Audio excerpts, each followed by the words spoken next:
Both small and big car companies make sports cars that reaches many people. Some companies make supercars. Only millionaires could afford them. And there are only a few companies that make hypercars. Not IT startup founders, only rich people with oil wells can afford them. There are many companies that make fast cars, but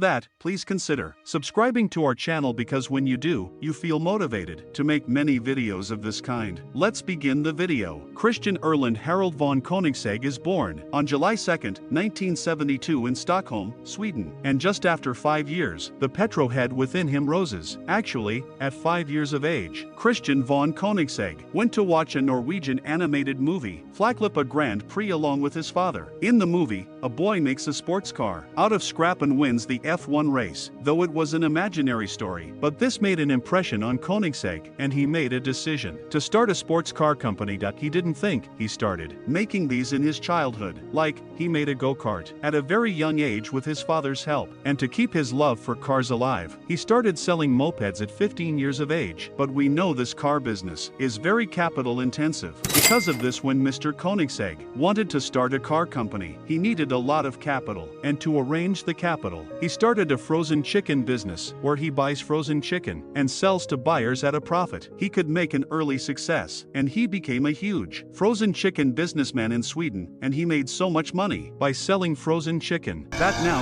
he can make his childhood dream into a reality. His dream of start a car company. And in the year 1994, he opened a car company called Koenigsegg. Now, Mr. Koenigsegg wasn't an engineer, so hired a team of engineers, and within 2 years, in 1996, he launched his first prototype called Koenigsegg CC. This looked so awesome. It gave other supercars a run for their money, just by the look of it. Just after 2 years after their prototype, their first production model hit the market by the name of CC8S, which was made between 2001 to 2003. And only 6 units of this car were made. And right from the very first car, their intent was clear to making the fastest car in the world. Because CC8C, with its 655 horsepower engine, can go up to 390 kilometers per hour top speed. And now, you may understand that the speed they claimed in 2003 is so fast that many sports car companies couldn't achieve this kind of speed in their production sports car. Not Lamborghini, Porsche, or Ferrari. Yes, Ferrari made 2 cars faster than Koenigsegg, but they both weren't road legal and were made for racing championships. And something even more interesting is that the Koenigsegg, in its CC8S,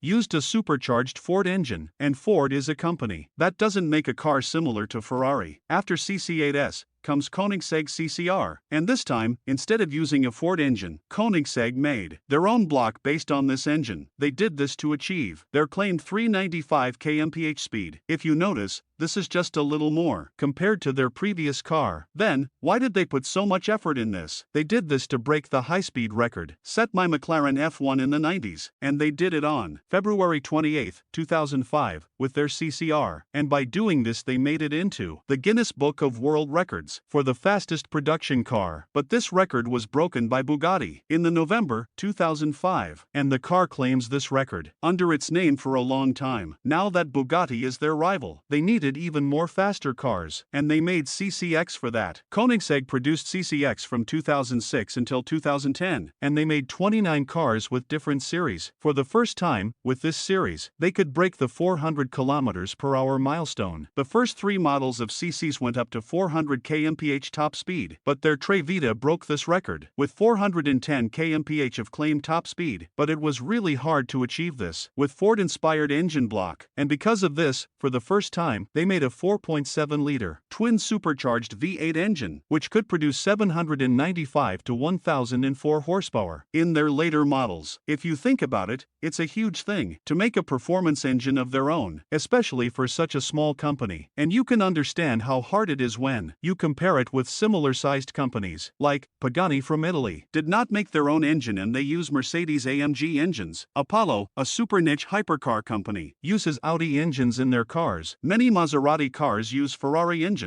and many Aston Martin cars are found using Mercedes engines, and similarly, Lamborghini Urus. The engine is made by Audi. All these show how difficult it is to develop a performance engine. But still, Koenigsegg made their own engine, and it was just the beginning. Agera came in 2010, and Koenigsegg fitted this with a 5-liter V8 engine, and this engine was so versatile that Koenigsegg produced it from 2010 to 2018, and they used this engine in different special editions of Agera. Throughout this period, the power and the speed of these engines leveled up. In Agera, this engine produces 947 horsepower, with a top speed of 420 kilometers per hour, and this power and speed came to a halt at Agera RS, with 1,341 horsepower and 457.94 kilometers per hour top speed. This speed was so high that this car, in its test, broke the Bugatti's previous record. But this is not the speed record of Koenigsegg, because Agera is followed by Regera. It was a successor to Agera, and followed by Jesko and Gamera. And, with Jesko, Koenigsegg broke all the top speed limits, because this car of theirs can. So, this is it for this video. If you like this video, please consider subscribing to our channel. Like,